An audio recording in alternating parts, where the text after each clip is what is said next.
지금 저희들이 출판한 누가 노무현을 죽였나 나는 대한민국 검사였다라는 책, 이인규 전 대검 중수부장이 쓴 이 책에는 비화도 많고 특종거리도 많습니다.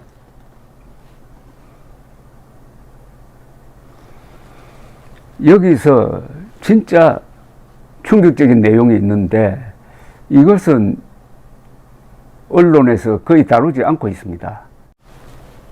왜 다루지 않을까? 이 내용의 중요성을 몰라서 그런 건지 아니면은 다른 뭔가 있는지 그거는 저는 짐작하는 바가 있지만은 그거는 변론으로 하고 내용을 우선 소개해 드리겠습니다.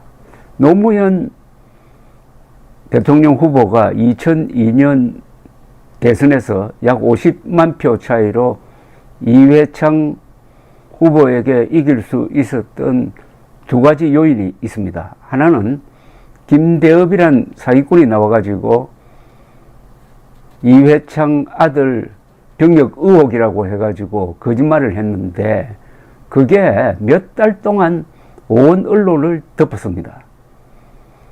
그리고 또 하나 있습니다. 이른바 신행정수도 건설이라는 공약을 발표를 했는데 그 내용이 보니까 행정수도를 건설하는 게 아니고 청와대와 대법원, 국회까지 다 옮긴다고 했으니까 그것은 천도입니다. 수도를 옮기는 천도입니다. 근데 그 두 사건이 이회창이 이길 수밖에 없는 구도였는데도 불구하고 노무현을 대통령으로 당선시켰습니다. 나중에는 이 두 사건의 진실이 밝혀지면서 노무현 측이 완전히 거짓말을 했다는 게 드러났지만 그때는 이미 이회창 후보는 낙선된 후였습니다. 신행정수도 건설은 수도 이전을 신행정수도라고 사기를 친 거고요. 그래서 나중에 헌법재판소에서 수도 이전은 헌법 개정 사안이다라는 판결이 나와서 수도 이전은 되지 않았지만은 또 정부 기능의 상당 부분을 지금 세종시로 옮겨 놓는 아주 변칙적 결과를 만들어내고 말았습니다. 그리고 김대엽의 주장은 사기 이미 밝혀졌을 때는 이미 늦었습니다. 그러니까 노무현 정권 자체가 사기적 선동에 의해서 출범한 것이라는 점은 그분의 마지막과 연관시켜서 많은 생각을 하게 합니다. 그런데 이 부분에 대한 이인규 검사의 직접적인 증언이 있습니다. 그걸 지금 소개를 해드리겠습니다. 나는 대한민국 검사였다에서 이인규 변호사는 노무현 당선에 기여한 검찰의 정치적 수사 비화 하나를 소개합니다. 여기 등장하는 사람들이 이게 바로 정치검사입니다. 자꾸 이인규 씨 보고 검찰이라고 그러는데 이인규 씨는 그냥 대한민국 검사고 지금부터 등장하는 사람이 정치검사입니다. 2002년 대선 국면에서 김대중 정권 검찰 내의 호남 인맥이 사기꾼 김대엽 관련 수사로 이회창 후보의 낙선에 결정적 기여를 했다는 일종의 폭로입니다. 그해 7월 김대중 대통령은 고향이 같은 전남 신안입니다. 김정길 전 법무장관을 다시 법무장관으로 임명을 했습니다. 민주화 이후에 같은 정권에서 두 번 법무장관으로 기용된 이는 그가 처음이라고 합니다. 야당인 한나라당은 이른바 병풍 공작을 위한 인사라고 비판을 했습니다. 저자 이인규 씨는 당시 법무부 검찰 1과장으로서 인사 실무를 맡고 있었습니다. 김대엽 사건 담당 박영관 서울지검 특수 1부장도 전남 신안 출신으로 검찰 호남 인맥의 핵심 중 한 사람이었습니다. 자, 박영관 부장은 2001년 6월경부터 2002년 2월경까지 사기죄로 복역 중인 김대업을 검찰청으로 불러가지고 수사보조 요원으로 병역비리 수사에 활용을 했습니다. 김대업이 병무비리 수법 등을 잘 알고 있어 수사에 아무리 필요하다고 해도 이거는 정도가 아니라고 이인규 검사는 봤습니다. 김대업은 병역비리 수사를 보조하면서 수사관 행사를 하기도 하고 검사실 컴퓨터를 이용해 가지고 인터넷 동호회 게시판에 글을 올리기도 했답니다. 그러니까 검찰의 비호를 받았다는 거죠. 그게 8월이니까 한참 대선 국면을 맞아 가지고 나라가 열기로 가득 차 있었을 2002년 8월 검찰 인사를 앞두고 이인규 검사는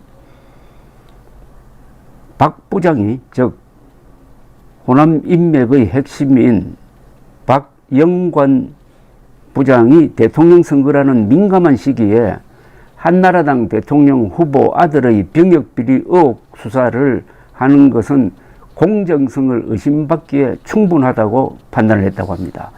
그래서 상관인 장윤석 검찰국장과 상의했는데 그도 같은 생각이었다는 겁니다. 그래서 이인규 검사는 박영관 부장에게 전화를 걸었다고 합니다. 이렇게 이야기를 했답니다. 선배님이 계속해서 병역 비리 수사를 하는 것은 정치적으로 논란거리가 될 뿐 아니라 선배님에게도 좋지 않으니 이번 인사에서 옮기는 것이 어떻겠습니까? 이렇게 이야기를 했답니다. 박영관 부장은 나도 수사에 지쳐가지고 지방에서 좀 쉬었으면 좋겠다고 대답하더라는 겁니다. 그래서 이인규 검찰 1과장이 그렇다면 내일 아침 일찍 기자실에 가서 이번 인사에서 떠나게 되었다고 말씀해 주십시오. 그러면 선배님에 대한 인사가 기정사실화 될 것이고 이번 인사에서 고향 근처에 있는 큰 규모의 시청장으로 갈 수 있도록 하겠습니다. 라고 했더니 다음날 새벽 박영관 부장이 전화를 걸어왔답니다. 이인규 검사에게 이렇게 이야기를 하더라는 겁니다. 이 과장 미안하게 되었는데 윗사람하고 상의를 해 보았더니 너 혼자 살겠다는 것이냐고 핀잔만 들었다라고 합니다. 너 혼자 살겠다? 이거 참 여러 생각을 갖게 합니다. 그래서 이인규 검찰 1과장이 화를 냈답니다. 제가 선배님께 기자실에 가서 이동 사실을 말해달라고 했지 윗분들과 상의해서 하라고 했습니까? 라고 되물었답니다. 그러니까 박영관 부장은 미안하다, 없던 일로 하자고 했답니다. 자, 이인규 검사와 김각영 법무차관은 야당이 박영관 부장을 지목해가지고 공세를 펼치고 있으니 인사별 발표를 하루 늦추자고 김정길 장관에게 건의를 했습니다. 일단 승낙했던 김정길 장관은 밤늦게 법무부 청사로 돌아와서 인사 발표를 지시했다고 합니다.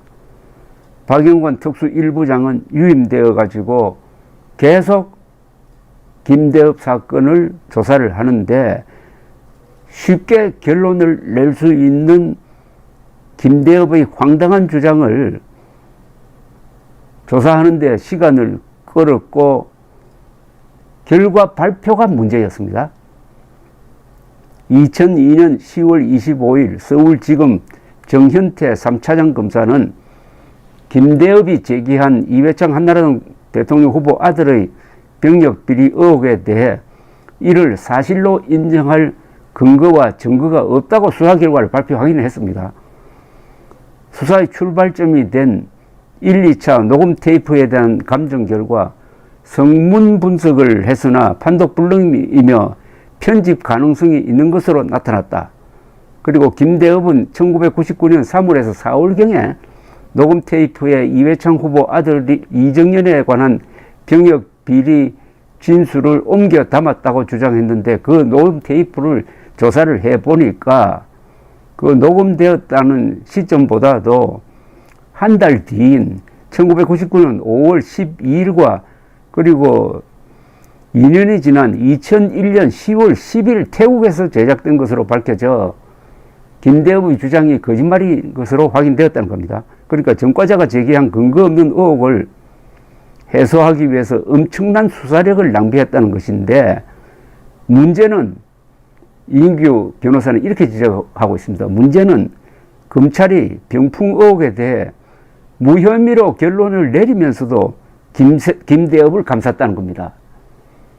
한나라당과 김대엽 간 맞고소 고발 사건에 대해서는 판단을 유보했으며 김대엽의 사법 처리도 추후 결정하기로 했다는 겁니다. 이에 대해서 이인규 변호사는 이렇게 비판을 합니다.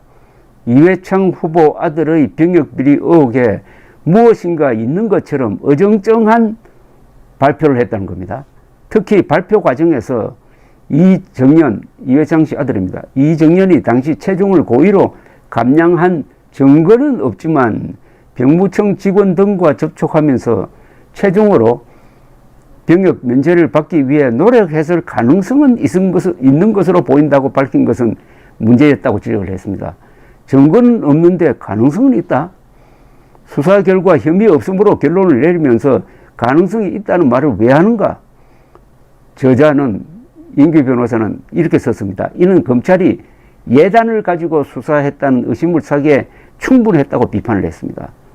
자, 수사 결과가 발표되면은 김대엽과 김대엽을 비호했던 민주당이 치명적 타격을 받아야 되는데, 검찰이 이렇게 어정쩡하게 발표를 하니까, 뭔가 있는 것처럼 발표를 하니까 어떻게 됐느냐. 한나라당은 병풍 공작의 배후를 밝혀야 한다고 추가 수사를 요구하고 나섰고, 민주당은 오히려 특검제 도입과 천만인 서명운동 재개 방침을 밝히는 등 정치권의 공방은 수그러들지를 않았습니다. 검찰이 명쾌하게 결론을 내리지 않았기 때문입니다.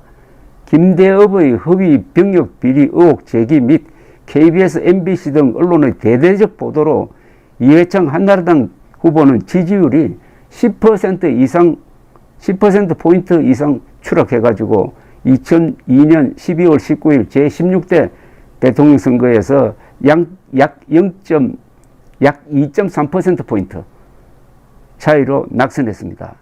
이인규 검사는 김대엽의 의혹 제기는 허위 사실로 국민의 정당한 투표권 행사를 침해한 사건이었고, 대한민국 민주주의를 크게 후퇴시켰다면서 박영관 특수일부장은 본인의 검사 경력은 물론 대한민국 역사에도 커다란 오점을 남겼다고 했습니다. 아주 준열한 평가입니다. 그때 박영관 부장을 교체하고 다른 검사로 하여금 불편부당하게 수사하게 했으면 어떻게 되었을까요? 이인규 검사는 대통령 선거가 김대엽의 허위 주장에 영향을 받는 일도 줄일 수 있었을 것이다라고 했는데, 이 말은 제대로 수사를 해가지고 김대엽의 주장이 거짓말로 밝혀진 그 순간에 김대엽을 즉각 구속하고 했더라면은 이회창 후보가 아마도 당선되었을 것이다 하는 뜻을 내비치고 있습니다. 자, 노무현이 이렇게 당선된 다음에 2005년입니다. 당선된 2년 뒤에 대법원은 뒤늦게 김대엽의 사기 폭로임이 드러났던 이 사건의 보도와 관련해 가지고 오마이뉴스 등에 대해 손해배상 책임을 인정한 원심을 확정했습니다. 이 판결문에는 이런 대목이 있습니다. 대법원 판결문입니다. 2002년 8월에서 9월경 사이에 실시된 각 언론사의 여론조사 결과에 의하면 이회창 후보의 지지도가 병역비리 의혹으로 인하여 최대 11.8%까지 하락한 것으로 나타났다. 마지막에 표차는 2.3%포인트였습니다. 그러나 이 거짓말 보도로 11.8%까지 지지율이 하락해서 회복되지 않았다는 거죠. 이게 뭘 이야기를 합니까? 김대엽의 완전히 사기적인 폭로가 허위 인물 신속하게 결론 내릴 수 있었는데도 이걸 질질 끌고 그래 해서 공방전이 계속되도록 만들고 그 다음에 거짓이라고 발표를 할 때도 명쾌하게 선을 딱 끊는 게 아니라 뭔가가 있다는 식으로 여운을 남겨가지고 결국 이회창을 낙선시켰다. 여기에 법무장관 이 수사를 했던 서울지검의 박영관 부장이 검찰 호남 인맥이고 핵심 중에 핵심이었다는 이 이인규 변호사 이 폭로는